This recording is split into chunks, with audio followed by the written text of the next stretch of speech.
Hey, Mike. Hey, Brendan. Welcome to Undone. Welcome to Undone. This is Undone. How's your week going? Well, it's far better now.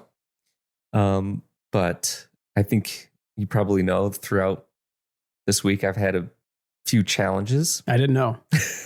one A few? a few. More than one. More than one, but the one that that the Lord's been working through me this week with is my wife calling me and telling me, "Hey, Mike, the car is making beeping noises and running funny and making funny noises." And it was actually making beeping noises? Yes. Like an There's alarm like was in the going computer alarm going, "Pull over."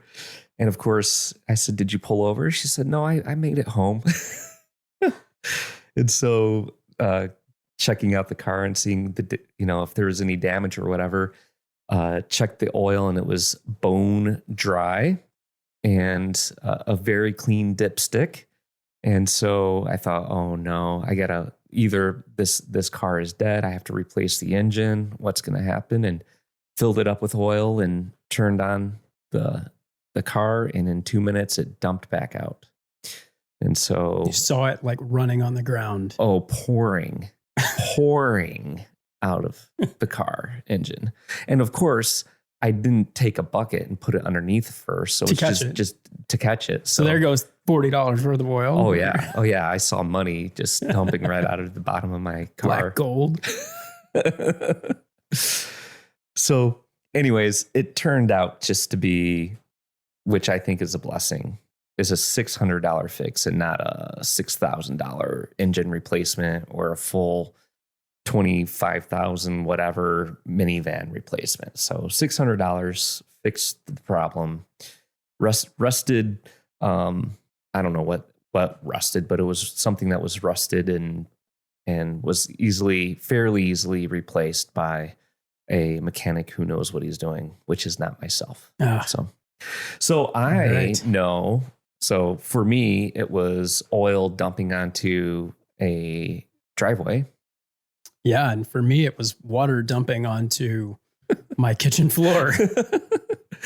So if anybody is listening to this, you could probably date when we recorded this based on the weather in Southwest Michigan. Yeah. It has not stopped raining. So tell me. Oh, yeah. So just the other night, sitting watching TVs, I don't know, 7:00 at night. And all of a sudden from the kitchen, you hear the scream, "Oh my gosh, there's water coming out of the light. Come, run." So naturally, I slowly get up from my perch and make my way upstairs to see water indeed coming out of the light. And kind of knew immediately what it was. So a couple of years ago, this happened similarly. And I found that when the roofers installed our roof, they accidentally put a nail just slightly below the nail line there. So it wasn't covered by the course above. And so eventually it leaked through. So I plugged that with some roofing cement a couple of years ago, but I guess eventually that failed. So I had the good fortune a couple of days ago of replacing six shingles on my roof, which fortunately I'm capable of doing that. So, and then it hasn't leaked yet. So except for, let's see. I mean, it dumped last night. Yeah. And we were dry. You were dry. Okay. Yeah. Hopefully no rain through the light fixture. No. Yep. And so lovely. Yeah. Could have been a lot worse. It could have been. So I think we're in a similar boat. So ways we can give thanks to the Lord. Yeah. So this week, who are we talking to this week?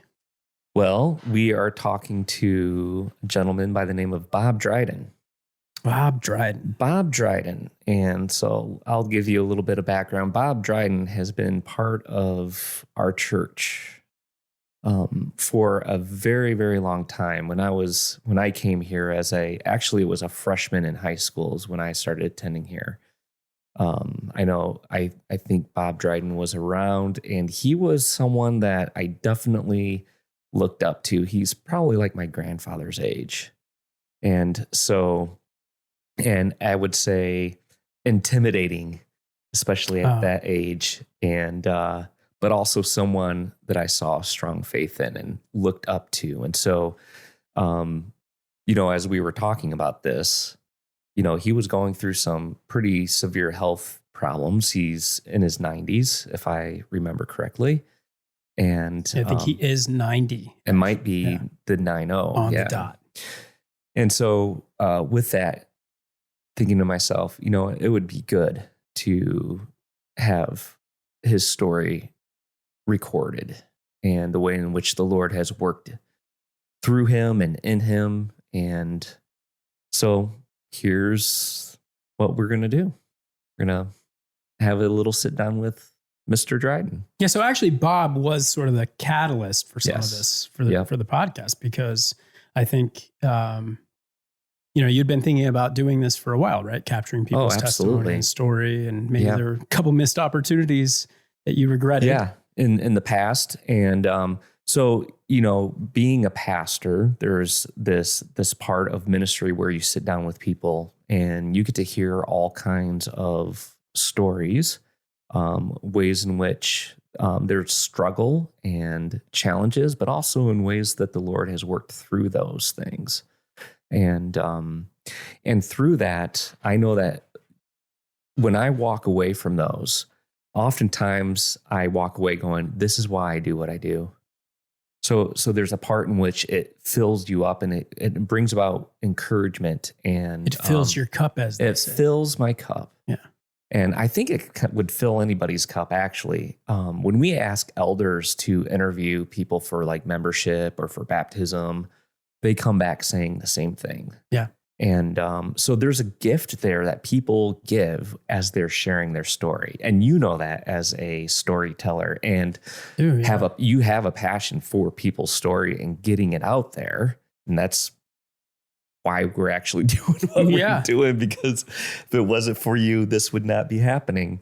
Well, if it wasn't for you, this wouldn't be happening. Yeah. So it was, but anyways, all that to say, when this opportunity of us having a conversation and talking, the first person that came to mind was Bob Dryden, because of just where he's at in life with his health, and also knowing this man has a story in which God has been working in him and through him, and definitely wanted that to be recorded in a way where it can be shared by others and heard, and perhaps be encouraged themselves. Yeah, and so Bob doesn't only have a relationship with Sawyer Highlands Church, Convert Church, but his son Jeff, obviously has a long storied history in this body as well as the youth pastor. The youth pastor here. When I was in youth group, he was my youth pastor. Yep, and became my senior pastor, and then. I guess you could say became my boss, as they hired me on as a part-time minister / pastor over college age ministry here. And so he's been all those things and more, a mentor, a spiritual father. And so with that, Bob, being his dad was kind of like I would say a spiritual grandfather to me too, as I grew up in this church. And even in ministry, I remember times when I think I just stepped into the senior role. So Jeff went out, and I stepped into that role, and Bob pulling me aside. In fact, I don't know if it was this room or the other room, where he said, "Hey, I need to have a talk with you," and imparted some sound wisdom in how to lead well. And he said, "Don't screw this up or else." Something along those lines. But no, he's been someone that when he speaks, I listen. Yeah. And there's much wisdom there, and there's much respect. And so definitely wanted to sit down with him and have that conversation and hear his story. So I think what's fascinating is, as I reflect on our conversation with him, and you talk about all that wisdom and the intimidation and that history, despite that, I think there were moments of our conversation where there were sort of some ahas for him. Oh, yeah. Some revelations that maybe he hadn't reflected on in the way that he had as a result of our conversation, which was really cool, touching, inspiring. To have this man with all these years of wisdom go, never really thought of it that way. And be able to recognize that even throughout some of his trials and struggles, there were blessings. He just hadn't really reflected on those blessings in quite that way before. And so that was really profound for me to witness. Yeah. For me as well, too. And to see him sit back and kind of look up and think through that and go, never thought of that before. Yeah. And how do you get to 90 and never thought of that before? Right. But that's the cool thing is as you tell your story, there's ways in which you're engaging with someone where, you didn't put maybe all the pieces together and it comes to fruition right there. And that's also a gift is you get to see that and transpire. I think that's the beauty of like the notion of this podcast, the arc of the podcast is right. Like it's, your work is undone, regardless of what phase or season of life you're in. There's always work to be done when you're walking with the Lord. Yeah. And even at 90, he's still working on it. And, the other thing I reflect fondly on, I remember, we were talking with Bob, he had his Bible out the entire time we were talking with him, which is this like leather bound, I think he had it rebound a couple of times, but this thing has seen some life, some age, some years. Well, it looked like it came out of the movie Indiana Jones, right? Yeah. And that he, found this thing in some cave or something like that. And he's kept it all that time. And yet one of the things that he kept coming back to throughout our conversation was how he still is in the Word, like all the time. And he can't even get up to walk across the room to get his Bible. He has to ask for that, right? At this stage of his life. But yet he's still getting Judy to bring him that Bible and he's still working through it. And, I think that was one of his strong messages, was regarding sort of how to be in the Word. So that was pretty powerful. I would say coming back to it. A theme that I drew from that was his convictions of the Word of God and how that has served him well throughout his years walking with the Lord. And it's still strong today. Yeah, absolutely. And I would say served me well in the sense of, hey, pastor, don't make it about yourself. Yeah, it's the Word of God. Yeah, yes, sir. He actually, so he dispenses some advice for pastors. He does. Dispenses some advice for people struggling. I think honestly for people at any point in the continuum of faith. And the other thing that I think was really interesting was sort of his reflections on his work, which was very meaningful to him. His identity was wrapped up in that. And so I would say, if you're someone who, your identity is wrapped up in your work, listen to this podcast and listen to how he reflects on that. There's pride in it, but there's also some struggle. And I think it's important as you sort of listen to how he dissects it and works through it, what he sort of realizes at this wise age. That was really, again, that was sort of profound.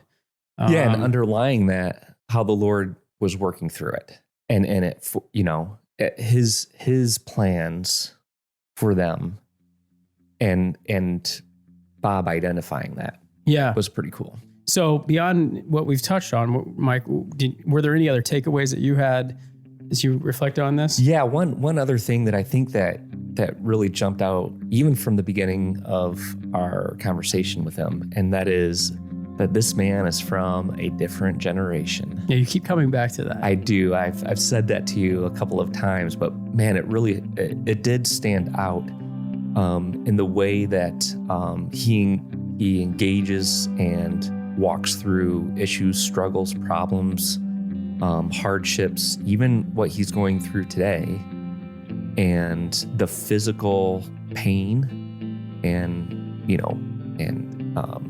health issues that he's struggling with.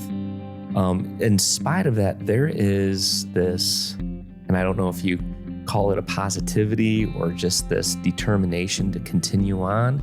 And even if it's finding joy in the smallest things, I think that kind of comes out clear in his. I think so, yeah. Yeah, he talked about some of the trivial activities of daily living that, like, he still asks the Lord for help with. Yeah. Really interesting. And gives thanks. And gives thanks. When it's accomplished. Yeah, so as you listen to this, hopefully you'll be inspired. And maybe it'll influence your walk with the Lord differently. Maybe it'll inspire you to walk with the Lord. But I don't know. Anything else, Mike? No, I think you hit it right there. This is what our heart's desire is, that you may be strengthened in your faith. And if you're along the way, that the Lord would draw you in and that you would believe in him. And so with that, here's our conversation with Bob Dryden.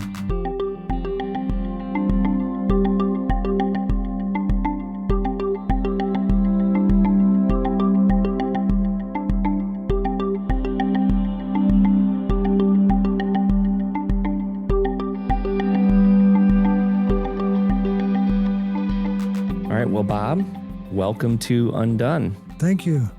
Thank you for being with us and your willingness to share your story with us. Sure.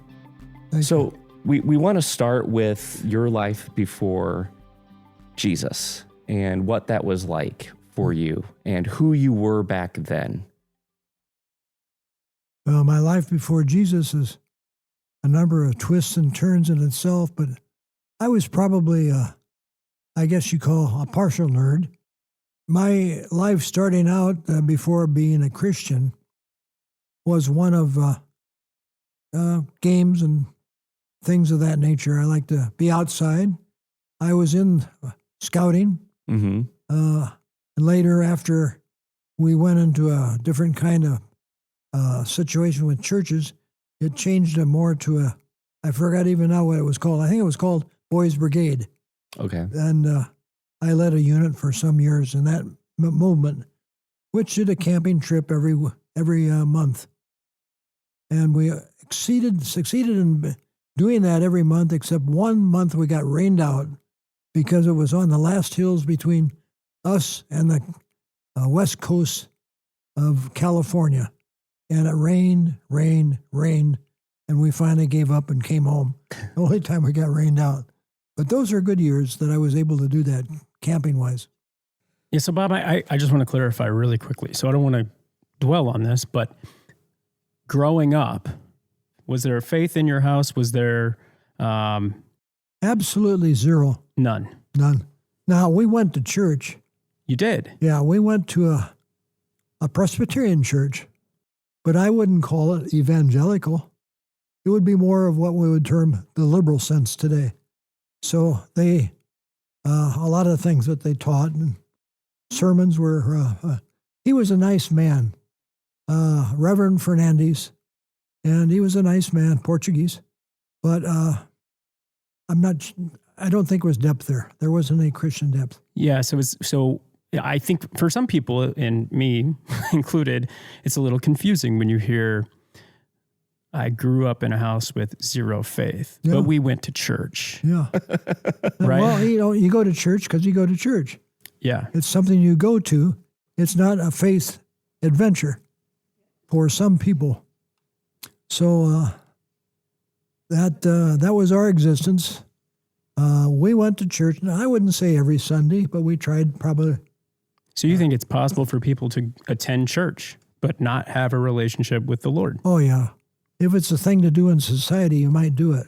I think at that time in people's lives, a lot of people were going to church just to go to church. Because it was the societal but there's norm. not that deep evangelical commitment. Back then, there wasn't anything else to do except for to go to church. Well, baseball. And baseball. Oh, yeah. Okay. And I had a family whose dad and uncles just loved baseball. Okay. Yeah. My dad, I never knew really well. He had problems along his life. I think he started off well enough in business, but somewhere along the line, he must have got dejected and down. and probably had some problem mentally. Okay. And so then he spent a lot of time in what we would call a mental hospital, in and out, and coming back and forth. And so I never really knew my dad a whole lot. That was one of my sad things in my life as I look back. Never really got to know him really well. And in fact, he died as a result of pneumonia that he got in that hospital. And he was gone from my life when I was still probably in early 30s. Okay, well, that was kind of my story in the beginning before I was a Christian. Mm-hmm. But along the way, I think I'll recite the story of my wife coming to one time when we were living in Washington, Illinois, and she said, "The ladies around here have asked me to have a Bible class, have a group come and hear a man about the Bible in our home. Would you be willing to do that?" And I kind of probably hesitated for a few months. You don't ever want to disappoint your wife if you're smart. Yeah. So I said, yeah, I'll be okay with that. I tell you what, we've got a two-story home here, and our boys' bedrooms are upstairs, and I'll just sit on the stairs, probably about halfway up, and kind of be there with the group, but I won't be in the group. Is that all right? And she said that would be okay. So that's what I did. I just sat on the stairs, about halfway up the stairs, and the group gathered, and I existed, but I wasn't part of the group. So, but this man came to town. He was a Youth Christ director. His name was Dean Ballard. But more than doing Youth for Christ things, he really loved to teach the Bible. Mm. So at one point, my wife said they wanted to have this group come to our house and have a Bible study. And so I said, well, yeah, okay, right, fine. So I said, what's he going to teach? And I don't know. It started out in Romans, I think. Now, he was a slow teacher because it took a year to get through to chapter 8 in Romans. That's how methodical he was. And I thought, well, okay, I'll be there. So you were being a generous host, but I don't know, it seems like it maybe was not in your wheelhouse at that time to pursue the Lord directly, right? No. In fact, I deliberately did what I said I was going to do. So I sat on the stairs between the living room and the bedrooms midway so I could watch what was going on and not partake of it. And you did this for a year? Oh, yeah, here, yeah. So, Bob, I have to say, like, I have been in that headspace, right? And to some extent, I am. Are you sitting on those stairs? I have spent a lot of my life sitting on those stairs. Well, I tell you, the Lord was patient, and I was very slow, but he worked with me through Romans. But my point in change was I got to chapter 8 in Romans, and there was a verse in there that caught my attention. I'd never kind of looked at it the same way, but it said, chapter 8, verse 1, there is therefore now no commendation to those who are in Christ Jesus. And I said, well, that's interesting. They've got an escape hatch here. And so along that way, my belief system began to change. And I asked the Lord really to try me out. I wasn't even, I didn't have the courage to ask the Lord to accept me, but I said, why don't you just try me out, see how this thing goes? Was that through prayer? Yeah, well, it was kind of a verbal prayer. Yeah. So at the time, did you acknowledge that you were praying? I didn't know enough about prayer to be even tell I was praying. Yeah. So it was more of a plea or a thought. Yeah, it was more of a plea, yeah. Yeah. Can you just try me out? And so the Lord and I kind of entered into a little agreement right there. Yeah, I'll try you out. And we've been together ever since. So that's the way it all started, my relationship with the Lord, in basically chapter 8 of Romans. And that's been one of my most precious verses since then. So what was about it that really drew you? To the Lord? Yeah.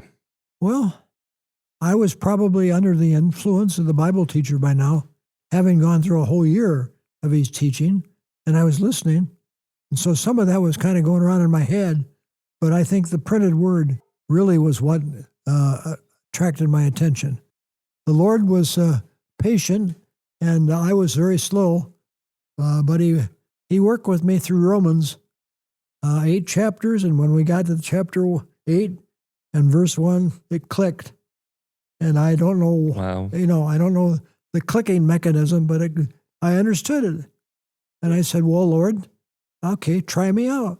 We know that the Spirit works through His Word. Yes. And we have no idea where, when, or what passage it's going to be. That's it. But something at the right time is going to hit, and the Spirit's going to work in the heart of people. We know that. It did.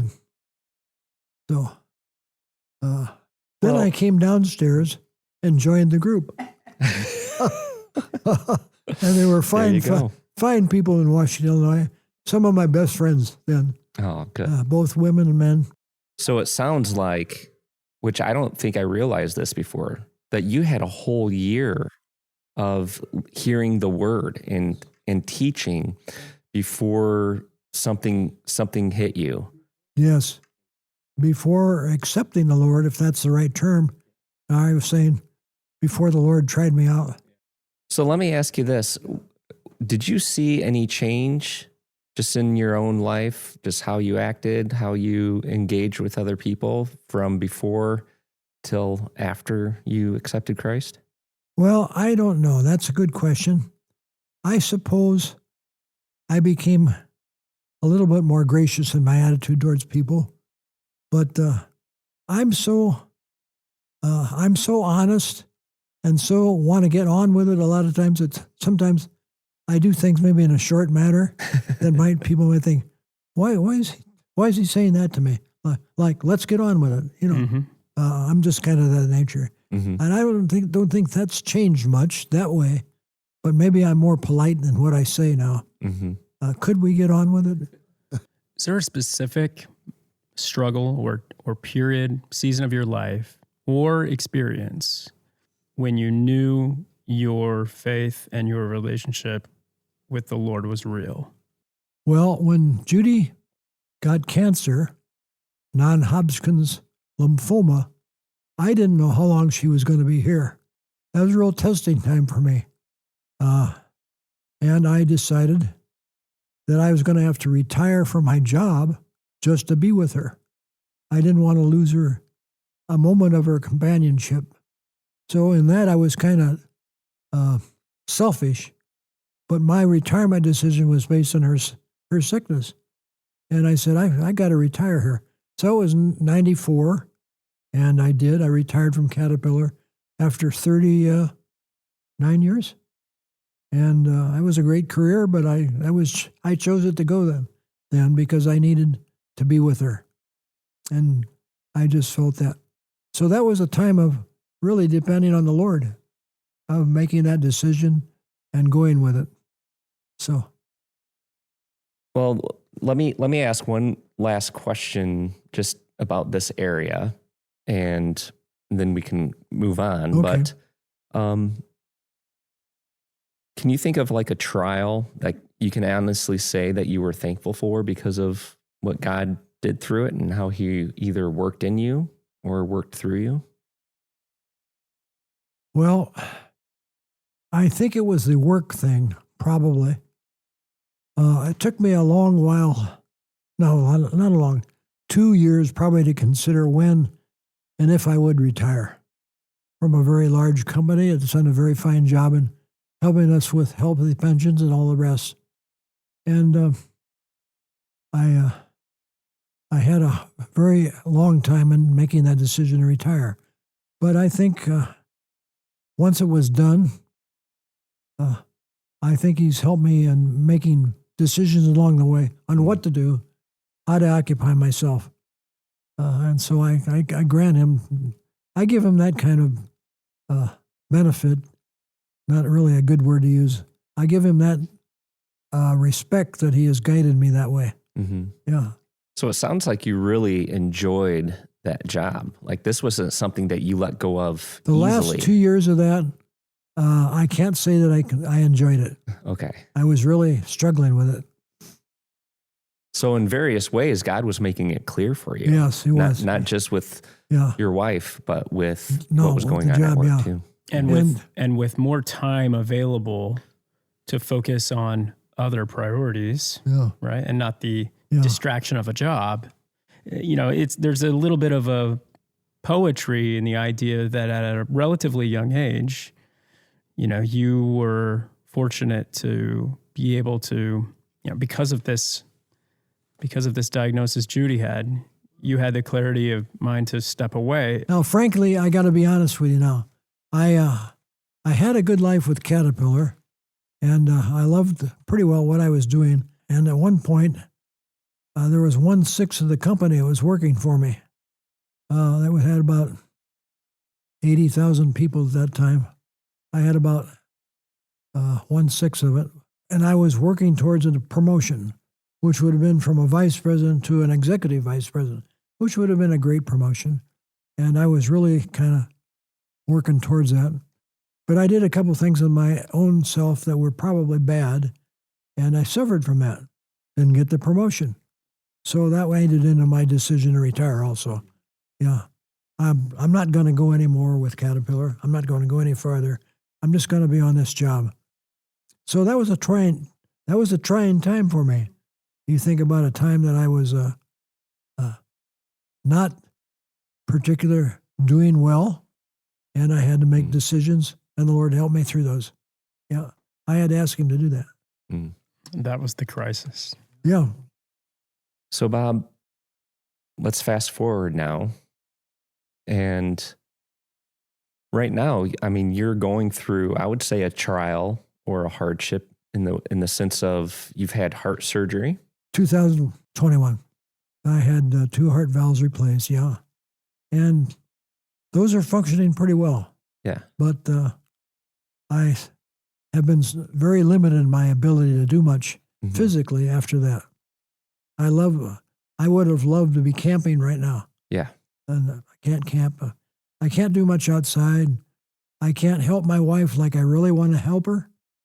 So she's got extra burdens on her. And I just can't do it. Mm-hmm. So I'm good walking across the room with a walker, rollator, they call it. And that pretty much is my ability, using my rollator to get around my house. Yeah, yeah. And then a couple of weeks ago, or even last week, it was where there was a scare, right? Yeah. Well, fluid has been building up in my lungs, and occasionally they've had to tap it, drain the fluid. So I'm watching that for all the time. So the last occasion was a tap, and I guess I must have been under a sedative to do it. No, for some reason my wife's got to help me here. I was out. Okay.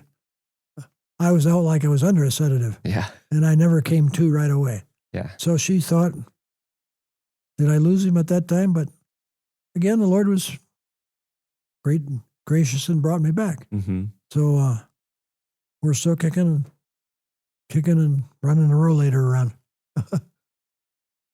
And you're praying and you're hoping to be here for June 24th, right? Yeah. For a 70-year anniversary. 70-year anniversary is coming up, yeah. So we weren't quite sure at one time whether we'd make it or not. Yeah. I'm a little more confident of that now than I was then. Should be able to do it. Yeah. But you never know. You never know. From a day-to-day situation, what's going to come. And so if I go to be with the Lord tomorrow, I'm content. Let's put it that way. If I'm going to exist for 3 more years, 5 more years, I'm content. So either way. Yeah. I'm good with what happens. Yeah. So I would imagine then, with what you've gone through and the challenges that you had, later in your years, what's your perspective of eternity? Well, I don't know what an adventure that's going to be. So I'm looking forward with anticipation as to what it would be, because probably in my own imagination, I have no concept of what it's like. But I'm looking forward to it as an experience that will be glorious, being with the Lord. Yeah. And also during this time, where do you see the Lord at work? In me or in my surroundings or your in surroundings, everything. The country. More about you and in your surroundings. Let's go political. I think I'm more aware of him guiding me on a day-to-day basis and a moment-by-moment basis than I ever was before. Yeah. And so that's just the way it works. We get on the piano bench and lean down to put my shoes on. Lord, help me put my shoes on. I mean, I'm not afraid to ask him to help me with simple things, not just profound things, just simple things, because that's the way I'm built. Yeah. Yeah. Well, so I've known you for a long time. Yeah. In fact, we were in a life group or small group together for. Oh, you were one of the groups that came. That's right. That's right. And I've always known you as a very active and capable person. And so now through these years, there's some slowing down that the Lord is calling you to do. I'm really, I can't say I'm sad about it, but I'm conscious of it more, and that kind of bothers me more than anything else. So I don't hesitate to say to somebody, can you hand me that Bible there? And they'll get up and go get the Bible and bring it over, or something else. But I still got to do stuff by myself. But your first default is to go do it yourself. Right. I sit and look and say, okay. Yeah.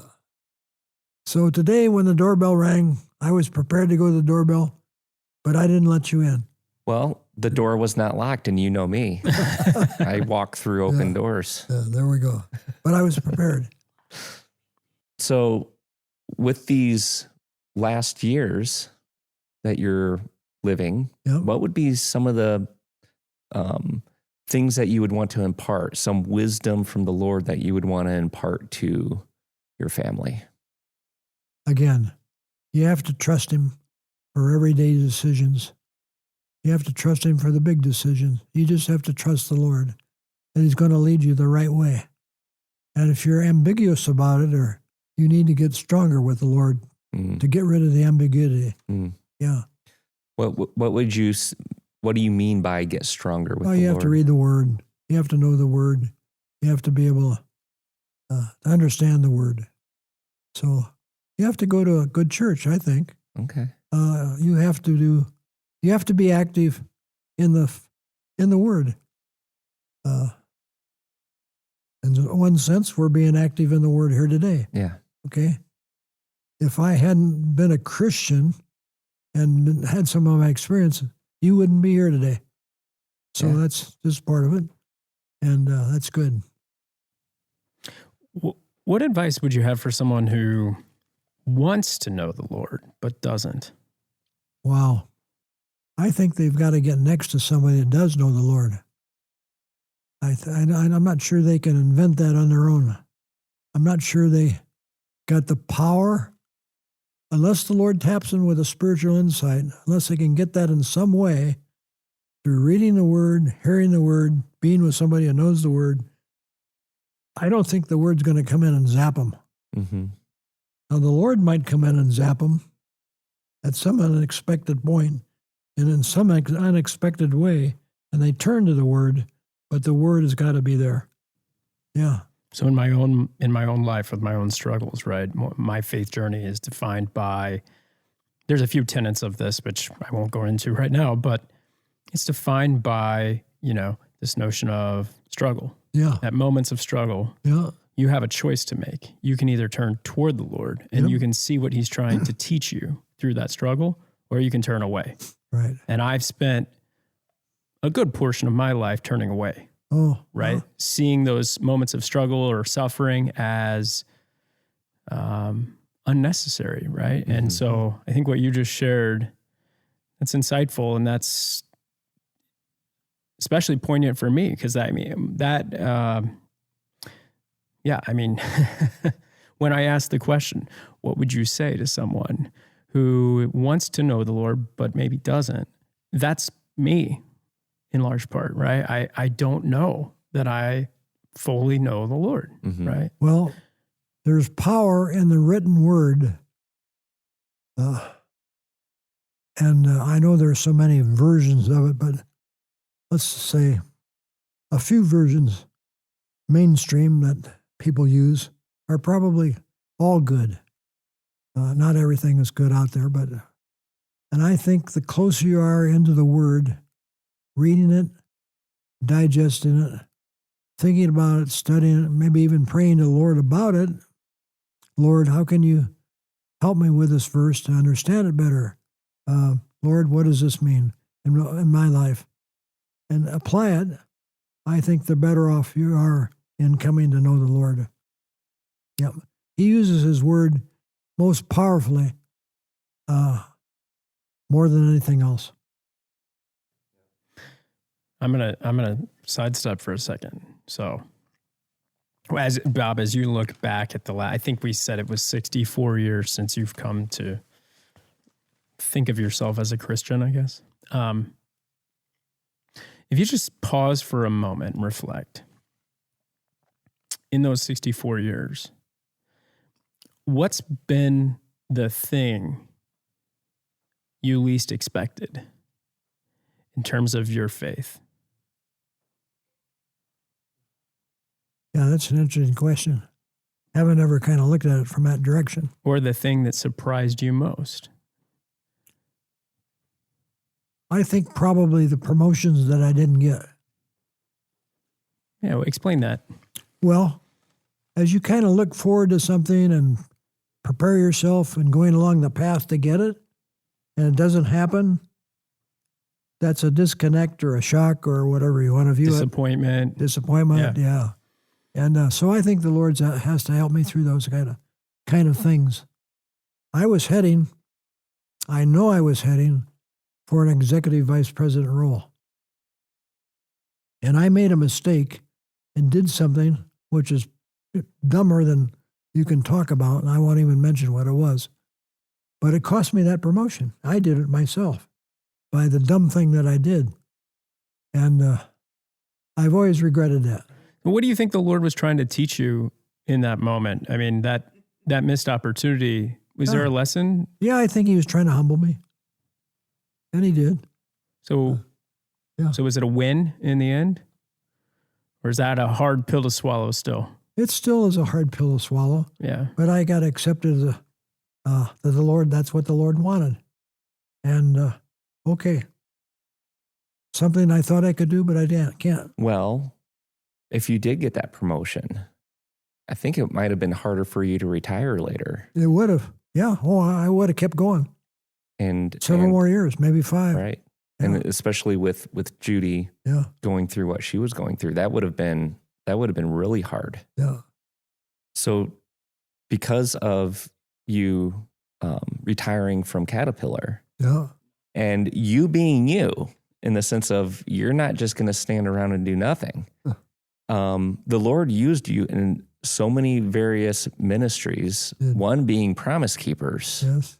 And Judy was just mentioning how there are still people today that go back to that and say, if it wasn't for this, my dad wouldn't be a Christian. I wouldn't be a Christian. You know, I mean, there's even a legacy through that God, the Lord was doing through just your redirection to ministry. And he's given you significant, I mean, you've had a lot more time in your life than the average people, right? I mean, I think the average man in the United States, I think the number is something like 74, 76. You've had more time. So this is like an act 2. Yeah. So I wonder about that sometimes. Yeah. I do. Yeah. In what way? What is it that what is it you're doing with me now, Lord? Yeah. Yeah. So I look back in my own family. I have one son I regret that I haven't been able to get all of my perspectives into him that I wanted to be able to get into him. And so he's not there spiritually. And I'm not sure if there's some other things that he's not there in too. Yeah. He doesn't steal, rob, Yeah. not a bad guy on those kind of things. But he's not spiritually where I would have liked to have seen him. So why did I go off on that tangent? I said, there's just some things that I regret that I wasn't able to do. Mm-hmm. Well, it's not me that's really doing those things. I got to remind myself, oh, okay. You mean it was you, Lord? Yeah, yes, okay. I understand. Okay, thank you. Thank you for relieving me of that obligation. I won't speak for you, but I have to imagine that when you're contemplating what you describe or think of as your own failures with regard to his spiritual journey, that has to be juxtaposed with the fact that you have a son who has been spending his retirement years missions, working for the Lord, teaching people in very dangerous parts of the world to know the Lord. And so it has to almost feel... there has to be a polarity in your brain as you can't give yourself, you can't. I can't beat myself up. Beat yourself up too much for that, right? It's balanced off by some of the other things. Yeah. So there's ways that throughout this you can be thanking the Lord with gratitude in the way that he has shown grace and mercy to your family. And there's still some ways that we need to be praying. Yeah.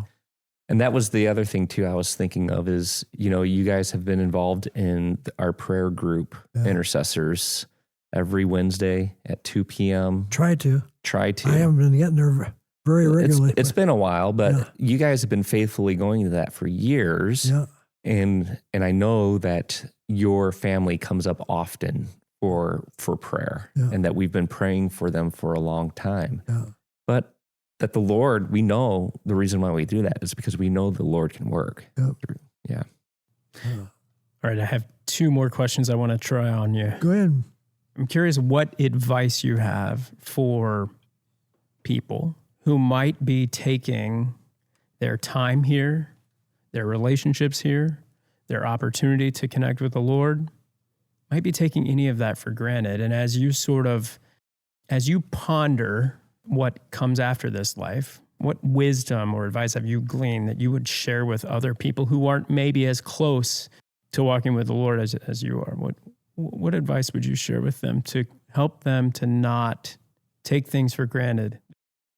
I think the main encouragement I would have for people to know the Lord better would be to force themselves, if they can't do anything else, to read the Word. They have to read it. You can't pick it up by the air. You can't just pick any book up and read it and get the knowledge. But you can pick up the Scriptures and read it and gain something from it because it is the Word of the Lord. I know that's a fact. I just know that is. And so even in this time period, I'm still engaging upon the Word, even though I can't get to the door in time, or I'm too lazy to get out of my chair to get something else done. Could you bring me that, please? It's dependent on me to look into the Word. So I still need to do that, and I do it. So I forget where this was going, but that's an important part of my life. And I would say that's got to be the basis of my advice to anybody. If you neglect what is known as the Scriptures, you are shorting yourself terribly. You are missing out on something terribly. And the only way to get that understanding is get in there and read it. Man does not live on bread alone. You will draw closer to the Lord. Yeah. what do you want people to remember about Bob Dryden? How do you want to be remembered? I think just as a man of faith would be sufficient. Faithful to the end. Endured. That's a good little testimony. Anybody's name. He was faithful to the end. Mm-hmm. Yeah. You know, everyone has a different story. And what's amazing is with you, Bob, is the length of time that you have walked with the Lord. And I would say you are from a different generation. And some of the things that you were answering, the ways that you were answering these questions were actually very telling from the generation that you've... Interesting. I think so. Yeah. But it was really interesting where we kind of landed on some things that were very important to you, like your job. Yeah. And the promotion. Yeah. You know, what's interesting is that you worked there for 38 years. Yeah. Where what's the average now of people working? 3 years. 3 years. Yeah, one in one role, it's 3 years. Yeah. That is a huge change in culture or the way that people are thinking. Also, what I've found interesting is even in this part of life, in this time of life, I think what has really highlighted for me in this is there's not a woe is me, not complaining. It's, hey, this is what it is. There's actually a humility and a humbleness knowing that, hey, I'm not in control of a lot of things. Even my body is breaking down. I have no control over it. That's right. And so there's this focus of it can be frustrating or discouraging, but that's not where your mind goes. It's to the Lord and trusting in Him. And yeah, I think that is something that really speaks and communicates, at least to me, as I'm going through those things as well, getting older. My body's breaking down a little bit more and more every day. That's where my faith and my trust turns. It turns to the Lord and His word. So I have another one. Go ahead. So what advice would you have for a pastor? If you don't preach the word, you're not much of a pastor. Let's put it that way. A pastor has to preach the word, has to give talks that use the word. Anything else is beside the point, as far as I'm concerned, and as useless. Even remarks about your own self, your biography, or whatever you want to talk about, is kind of worthless, like I'm doing now. But unless you use the word. So a pastor's got to really stay on the word. He can go off and talk about his life and incidents for illustrations, which I think is good, but to make that the main point, no. Or to make it about him. Yeah. Got to be about the word. There's enough subject matter for enough sermons to be inexhaustible. True. That is absolutely true. Yeah, Bob, just want to say thank you for giving us some of your precious time and being vulnerable and authentic and approachable and showing your true heart. So appreciate it. And I certainly hope people will find it compelling and inspiring. I'm sure they will. Well, I want to pray for you too. Oh. So Lord, I would ask you to bless Brendan and Mike as they make these kind of podcasts, but also just in their daily existence of living for you, understanding how you work, listening to you, Lord. When you say, this is the way, walk ye in it. Or if you say to them, no, stop, turn, lest you go this way and run into problems.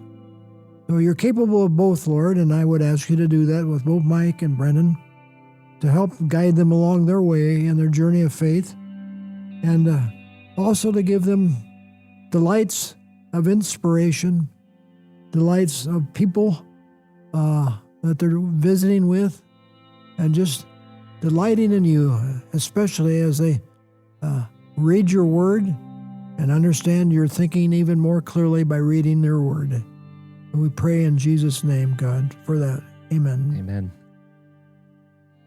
And this is Psalm 20. May the Lord answer you in the day of trouble. May the name of the God of Jacob protect you. May he send you help from the sanctuary and give you support from Zion.